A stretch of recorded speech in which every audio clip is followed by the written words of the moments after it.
Deputado, entrando então um pouquinho na candidatura do Renan Santos à presidência da República.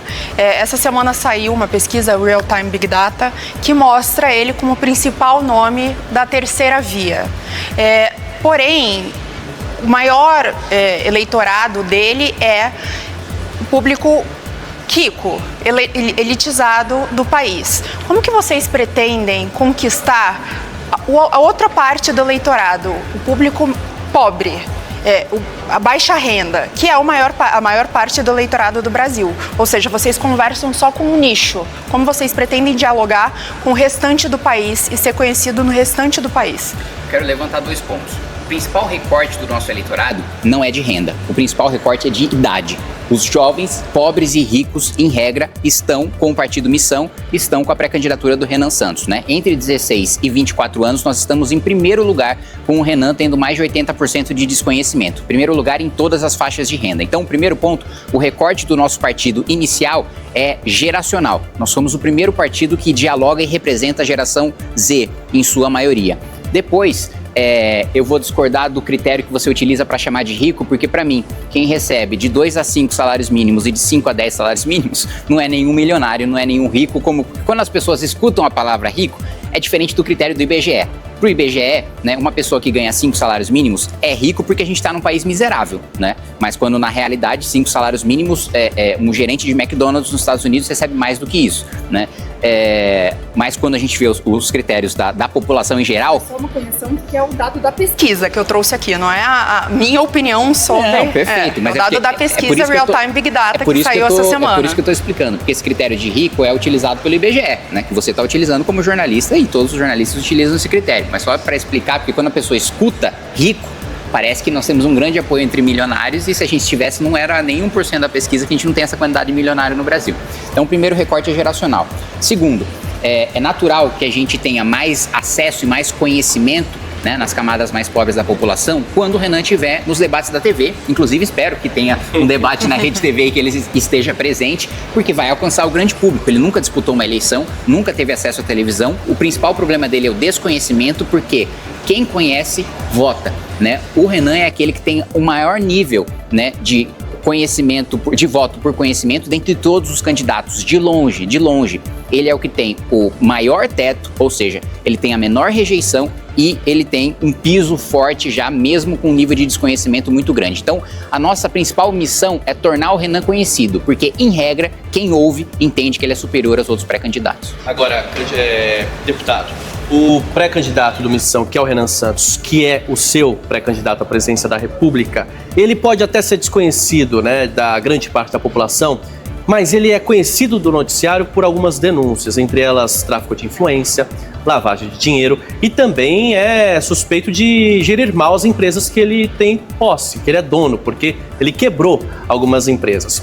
Primeiro, eu queria saber se o senhor põe a mão no fogo, porque a partir do momento que ele ficar conhecido, denúncias até desconhecidas podem virar conhecidas. Quero saber se o senhor põe a mão no fogo e se ele que quebrou empresas privadas tem capacidade de gerir um país.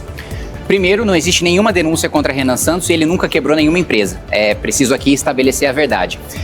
Houve uma denúncia de que contra o MBL, não, de maneira geral. Denúncia existe, não houve condenação ainda. Não, acabou. Não tem processo, não tem denúncia, já foi absolvido em todas as instâncias. Então a denúncia não existe. A partir do momento que ele tem a absolvição, tem o trânsito em julgado, a denúncia deixa de existir, né? Ela existe enquanto o juiz ainda não analisa a resposta da acusação e não tornou o sujeito réu, né? Então, dentro do nosso processo jurídico, formalmente não existe denúncia.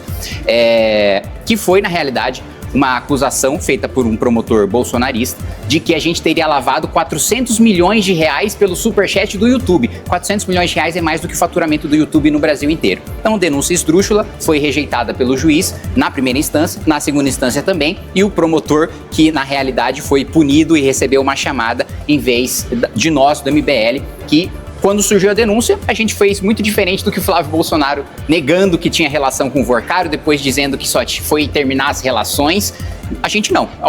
vocês estão com suspeita sobre a gente? Toma as nossas contas, não precisa quebrar o nosso sigilo. A gente abriu para o Judiciário, a gente abriu para o Ministério Público, não tinha absolutamente nada. Então, o primeiro ponto é esse. Não existe nenhuma denúncia, fomos absolvidos em todas as instâncias pelo mérito e não por um problema processual, como foi o caso do Lula, né? Porque uma coisa é, prescreveu, achou uma nulidade. Não, o nosso foi julgamento de mérito, né? Analisaram as contas e isso não havia nenhum problema.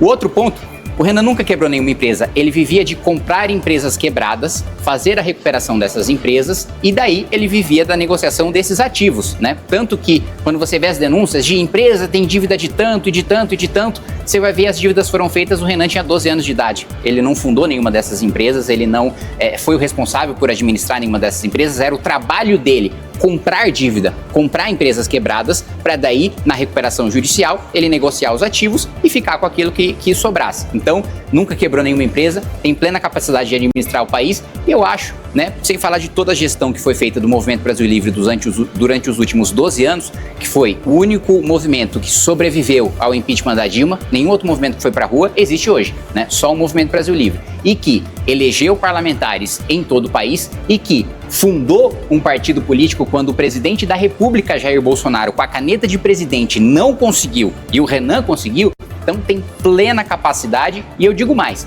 ele é o único que tem propostas. Eu peço para as pessoas analisarem as propostas, porque o Lula já desistiu de ter proposta há muito tempo.